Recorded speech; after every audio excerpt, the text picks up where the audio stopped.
सभी को नमस्कार। अगला जो अपना आज का जो टॉपिक होगा न्यूक्लियर फिजिक्स के अंदर वो होगा इलेक्ट्रिक क्वाड्रापोल मोमेंट, विद्युत चतुर्ध्रुव आघूर्ण। और इसके लिए किस प्रकार से क्या करते हैं देखो तो टॉपिक का नाम है विद्युत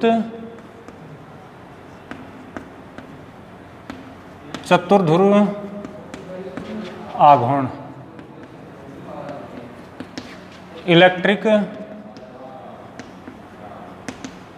क्वाड्रापोल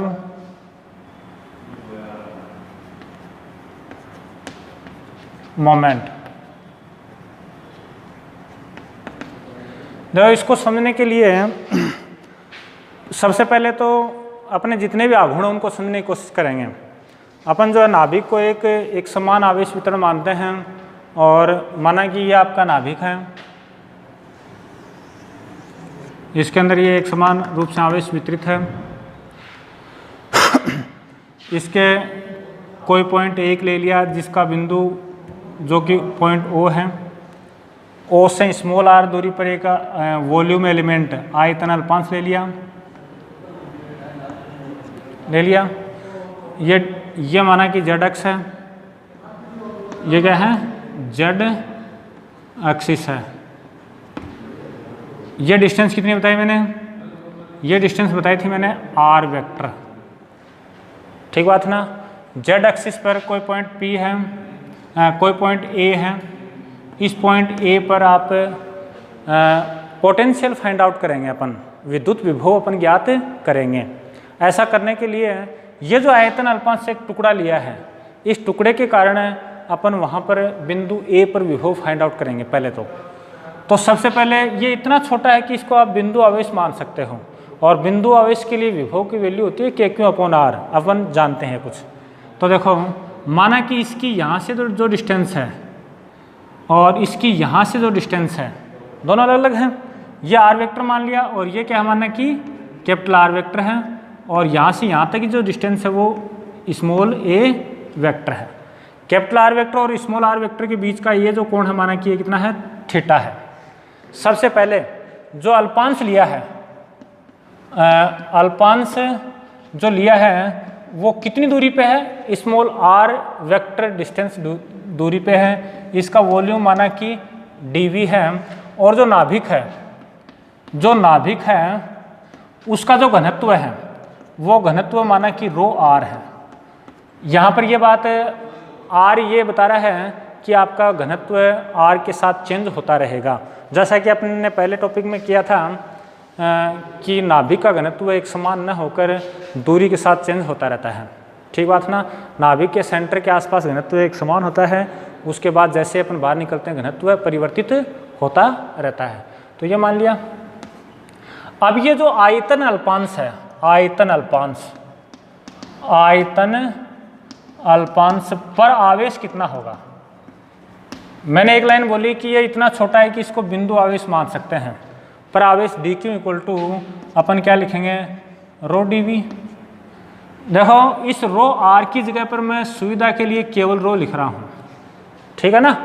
तो ये लिखा आपने ρdv, मेरे हिसाब से समझ आ गई, क्योंकि dq/dv होता है, और तो dq क्या हो जाएगा, ρdv। फिर बाद में ये बात आप अलग से लिख लोगे कि बिंदु A की इस अल्पांश से दूरी वो a वेक्टर है, और बिंदु A की मूल बिंदु O से जो डिस्टेंस है वो r वेक्टर है। फिर बाद में बात करता हूँ इस अल्पांश के कारण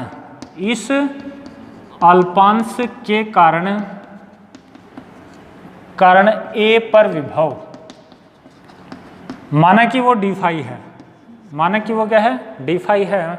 और वो आपका क्या हो जाएगा, मैंने तो एक फॉर्मूला काम में लिया था बोल के V = KQ/R, V = KQ/R किसी बिंदु आवेश के लिए है, पॉइंट चार्ज के लिए है। ये वॉल्यूम एलिमेंट इतना छोटा है, इसको आप पॉइंट चार्ज ले सकते हो। तो K की जगह लिखा 1/4πε, Q की जगह क्या आपका dq यानी ρdv, R डिस्टेंस यहाँ से यहाँ तक की जो डिस्टेंस वो कितनी है, a है, तो ये लिखा a। समझ आ गया मेरे हिसाब से। फिर बाद में आगे लिखेंगे संपूर्ण आवेश वितरण, संपूर्ण आवेश वितरण यानी नाभिक, नाभिक के कारण P पर विभव, A पर विभव, और वो दिया जाएगा फाई और इंटीग्रल डी फाई की वैल्यू पुट कर रहा हूँ तो ये आ जाएगा आपका 4 पाई एप्सिलॉन नॉट, एप्सिलॉन बाहर आ गया और ये आ गया रो डी वी और अपॉन ए। ये आपकी इक्वेशन नंबर 1 होगी। अब अपना मुख्य जो टारगेट है वो टारगेट ये है कि स्मॉल ए की वैल्यू फाइंड आउट करें। तो स्मॉल ए की वैल्यू फाइंड आउट किस प्रकार से करते हैं वो देखो समांतर चतुर्भुज नियम से अपन लोग एक बात जानते हैं, ये अगर आपका समांतर चतुर्भुज है, इसमें आपको ये दे रखा, जैसे मान लो ए, ये आपको दे रखा बी, अगर आपको ये फाइंड आउट करना होता है तो आप लिखते हो R vector equal to A vector plus B vector. अगर ये निकालना हो तो ए माइनस बी लिखते हैं अपन, ठीक बात है ना। यहाँ कैपिटल आर और ये है तो ये निकालना है, तो देखो सदिश नियम से या फिर त्रिभुज का नियम अप्लाई कर दो। सदिश नियम से आप लिखोगे यहाँ पर A vector equal to capital R vector minus R vector. Capital R और आर के बीच में कौन थीटा है, तो आप इसका परिमाण जो है, परिमाण वो आप लिख सकते हो A square equal to R square small R square minus 2r cos theta. अब यहाँ आपके दिमाग में बात आ रही है कि प्लस लिखते हैं, अगर ये प्लस होता तो यहाँ प्लस और ये माइनस होता तो ये माइनस अपन काम में लेते हैं। यहीं से देखो अपनी बात बन जाएगी, आर स्क्वायर को अगर मैं बाहर निकाल लूँ तो ये आ जाएगा 1 plus R square upon capital R square 2r upon R cos theta. ये हो गया अपना। चलिए अपन को इक्वेशन 1 में वैल्यू पुट करने के लिए 1 अपॉन ए की वैल्यू चाहिए, तो 1 अपॉन ए अगर मैं करना चाहूँ तो ये 1 upon A equal to root ले लें और 1 अपॉन में लेके जाएं तो ये आ जाएगा 1 अपॉन आर और 1 plus R square upon capital R square 2r upon capital R और कोस थीटा की पावर 1/2। ठीक बात है। ये ऊपर जाएगा तो 1 अपॉन आर तो है ही है, और ये आ गया आपका 1 plus R square upon capital R square minus 2r cos theta upon capital R की पावर -12। फिर यहाँ पर अपन क्या करेंगे, बाइनोमियल थ्योरम काम में लेंगे। अगर इसको देखें तो ये अक्स की जगह पर बाइनोमियल थ्योरम क्या कहती है कि 1 प्लस एक्स की power n equal to 1 plus N X plus N minus 1 upon factorial 2 X square, और ये चलता रहता है। ध्यान हो तो अब यहाँ पर अपन उच्च पदों को छोड़ेंगे, केवल 2 पद ही लिखेंगे क्योंकि small R upon capital R की वैल्यू बहुत कम है, स्क्वायर करेंगे क्यूब करेंगे और भी छोटी राशियाँ प्राप्त हो जाते हैं। तो यहीं से आपको क्या प्राप्त हो जाएगा 1 upon R. Binomial theorem apply करता हूँ तो ये आएगा अपना 1 प्लस एन की जगह -1/2 है तो यह बन जाएगा -1/2। अक्स की जगह क्या होगा आपका R square upon capital R square minus 2r cos theta upon capital R, ये एक्स है 1 प्लस एन एक्स। इसके बाद में ये एन माइनस 1/2। अब थोड़ा गौर करें तो n की जगह -1/2 है तो -1/2 -1/2 -1 तो ये आ जाएगा 3/8। क्या आ जाएगा 3/4, 8 नहीं 3/4 आएगा। और इसके बटा में फैक्टोरियल 2 और है, बटा में क्या फैक्टोरियल 2 और है तो ये लिखूंगा प्लस 3/8 और फिर क्या रखा R square upon capital R square minus R cos theta upon capital R 2r cos theta 2r cos theta upon R का होल स्क्वायर, और ये कर दिया, बंद कर दिया।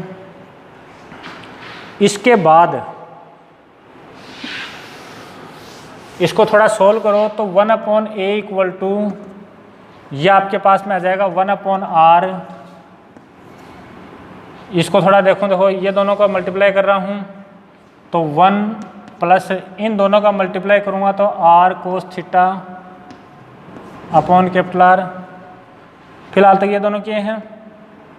अब आर स्क्वायर, इसमें स्क्वायर केवल ये टर्म स्क्वायर करूँगा वो आएगी और एक स्क्वायर ये है, तो देखो -1/2 ये तो रखा मैंने R square upon capital R square. यहाँ से +3/8 +3/8 ये है, इसकी स्क्वायर करूँगा पावर 4 जाएगी जो कि नेग्लिजिबल क्वांटिटी है। इसकी 2ab की जगह करेंगे तो क्यूब आएगा, तो वो भी एक नेग्लिजिबल मान लिया। इसका स्क्वायर करेंगे तो ये बनेगा 4r square cos square theta 4r square cos square theta upon capital R square. ये बन गया अपना। इसको मेरे हिसाब से आपने समझ लिया। थोड़ा और ठीक से लिखूं तो ये बराबर आ जाएगा 1/r 1 + r, या इसको मल्टीप्लाई भी कर देते साथ साथ, छोड़ो मल्टीप्लाई बाद में कर लेंगे, r cos theta upon capital are. इसमें से कॉमन आ गया अपना r square upon 2r square. r square upon 2r square common निकालूंगा मैं, तो देखो 4 दूनी 8, ये 2 कॉमन आ गए, ये 3 बच गया, तो ये बच गया अपना 3 कोस स्क्वायर थीटा, यहाँ से बचेगा -1। ये हो गया अपना कंप्लीट। अब देखो इसकी वैल्यू पुट करते हैं। इसकी वैल्यू पुट करेंगे अपन, किस प्रकार से करते हैं, तो देखो समीकरण 1 में मान रखने पर, 1 में मान रखने पर ये अपने पास प्राप्त हो जाता है फाई इक्वल टू, अगर आप इंटीग्रेशन वाला काम में लेते हो तो वो चलेगा, और इंटीग्रेशन काम में नहीं लेते हो तो वो भी चल सकता है।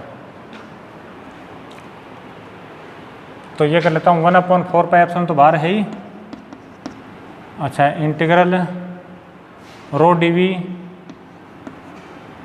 अच्छा, इसके बाद में ये वैल्यू पुट कर देता हूँ, तो 1/r, और ये शुरू होता है 1 + r कोस थीटा अपॉन कैपिटल आर, और r square upon 2r square, और 3 कोस स्क्वायर थीटा -1, या फिर इसको थोड़ा और तरीके से d∅ = करता हूँ, तो आपके पास केवल इतनी बात आ जाएगी d∅ के लिए। तो ये देखो, ये मल्टीप्लाई करके लिखता हूँ, तो फर्स्ट यहाँ से यह आ गया आपका 1/4πε रो dv अपॉन r, ये तो यहाँ से आ गया। यहाँ से जब लिखता हूँ तो 1/4πε, और ये आ गया रो dv और r कोस theta upon capital R square. क्या आ गया? Capital R square. सेम ऐसे ही जब ये लिखता हूँ आगे वाला, तो आ जाएगा 1/4πε और 4πε रो dv है ही। फिर ये कितना बनेगा? R स्क्वायर 3 कोस स्क्वायर थीटा -1, और नीचे आ जाएगा 2r³। और बहुत सारी टर्म अपन ने छोड़ भी दी, वो डॉट डॉट लगाए लिख दी। यह आपके पास में प्राप्त हो गया 1/4πε P0/r, P0/r प्लस 1/4πε, ये लिखा मैंने P1/r square, P1/r square plus 1/4πε0 या एप्सिलॉन, और ये लिखा P2 और 2r³। ये और भी आगे चलता जाएगा। आगे वाले जो डायपोल हैं उनको नेग्लिजिबल मान लिया, इसलिए अपन ने छोड़ दिया था। अब आपके बात दिमाग में आ रही होगी P0 किसको लिखा? P0 जो है वो मोनोपोल डायपोल, मोनोपोल मोमेंट है। P0 मैंने जो लिखा है वो लिखा है रो dv को। किसको लिखा है? रो dv, ठीक है ना। और रो डी वी किसके बराबर होता है, क्यू के बराबर होता है या फिर क्यू नोट के बराबर होता है। और इसी का नाम क्या बताया था मैंने, मोनोपोल मोमेंट। ये देखो आवेश ही है एक प्रकार का, किसी बिंदु आवेश के कारण विभव इतना ही होता है के क्यू अपॉन आर, ठीक बात ना। तो सेम वही प्राप्त हुआ है। यहाँ अपन ने जो P1 की जो बात की है, P1 किसको लिखा है, इसको लिखा है, यह है रो डी वी और R cos theta, R cos theta को लिखा है। ये कहलाता है डायपोल मोमेंट। क्या होता है, डायपोल मोमेंट कहलाता है, द्विध्रुव आघूर्ण कहलाता है। ये इसका z कंपोनेंट है, तो इसका z कंपोनेंट किस प्रकार से, देखो ये लिखेंगे, रो डी वी को मैं क्यों लिख सकता हूँ, आर कोस थीटा को क्या लिखता हूँ, z लिख सकता हूँ। तो ये आपका आ गया क्यू और ये आ गया z, क्यों z। आर कोस थीटा क्या लिखा जा सकता है, z लिखा जा सकता है। इसके बाद में जो P2 जो लिखा है, P2 वो मैंने किसको लिखा है, वो लिखा रो डी वी और आर स्क्वायर और 3 कोस स्क्वायर थीटा -1। अब देखो इसमें एक बात और ध्यान दे सकते हो आप, अगर आप एक इंटीग्रेशन काम में लो तो ये इंटीग्रल काम में ले सकते हो, क्योंकि मैंने यहाँ पर इंटीग्रल जो लग रहा था उसको हटाया था, वो लगाना चाहो तो वो लगा दो, कोई खास बात नहीं है। इसके बाद देखो इसी को मैं क्या लिख सकता हूँ, रो डी वी तो अपना क्यों हो गया, आर स्क्वायर के अंदर मल्टीप्लाई कर दिया तो 3r square cos square theta -1। R cos theta की जगह लिखूंगा z, तो क्यों तो बाहर लिखा, तो ये आ गया 3z स्क्वायर माइनस ये r स्क्वायर है, r स्क्वायर। और ये z कंपोनेंट कहलाता है और किसका, क्वाड्रापोल मोमेंट का, Q U A D R U, quadrupole moment का। तो अपना जो विद्युत चतुर्ध्रुव आघूर्ण है उससे अपना संबंध इससे है, ठीक है ना। इसको नॉर्मली कैपिटल क्यू से अपन लिख देते हैं, कैपिटल क्यू से अपन लिख देते हैं। एक बात और ध्यान दी होगी, मैंने इसको बोला है क्वाड्रापोल मोमेंट। कई बार क्या होता है, क्वाड्रापोल मोमेंट में जो बटा में 2 आया था उस इक्वेशन के, उसको भी काम में ले लेते हैं, यानी इसकी जगह पर लिखा आ जाता है। मैंने जो लिखा वो लिखा Q 3z square minus R square. फिर इसकी जगह पर यह भी लिखा आ सकता है क्यू अपॉन 2 और 3z square minus R square. ये यानी वो जो बटा में 2 चल रहा था उस इक्वेशन में वो भी इसके अंदर समाहित कर लेते हैं कई बार। तो अपन यहाँ पर ये काम में लेंगे Q 3z square minus R square. अब यहाँ पर ध्यान देने वाली बात है, क्यों की अगर यूनिट की बात की जाए, क्यों की यूनिट की बात की जाए, यूनिट जो है देखो होना तो क्या चाहिए क्यू इंटू ये, लेकिन नॉर्मली क्या है कि नाभिक की जब बात होती है तो यहाँ पर ई के ये जो क्यू आवेश है नाभिक के लिए जेड ई होगा, यानी यहाँ पर ई पक्का आएगा। तो नॉर्मली क्या करते हैं कि क्वाड्रापोल मोमेंट को क्यू अपॉन ई से लिख देते हैं। जैसे ही क्यू अपॉन ई लिखेंगे तो पीछे जो यूनिट बचेगी वो बचेगी मीटर स्क्वायर की। किसकी बचेगी, मीटर स्क्वायर की यूनिट बचेगी, यानी इसकी जो यूनिट है वो कितनी होगी, मीटर स्क्वायर। चूँकि ये बहुत ही छोटी क्वांटिटी प्राप्त होती है तो इसकी जो एक अन्य मात्रक भी काम में लेते हैं, बार्न।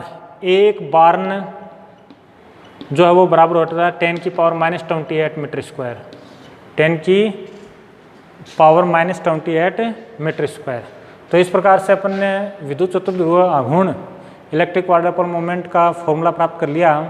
नेक्स्ट वीडियो में अपन करने की कोशिश करेंगे कि चतुर्ध्रुव आघूर्ण का महत्व क्या है। इसके साथ साथ 2 एक टॉपिक, छोटे छोटे टॉपिक जो छोटे क्वेश्चन आ सकते हैं, अपने एक पेरिटिव फाइंड आउट करने की कोशिश करेंगे।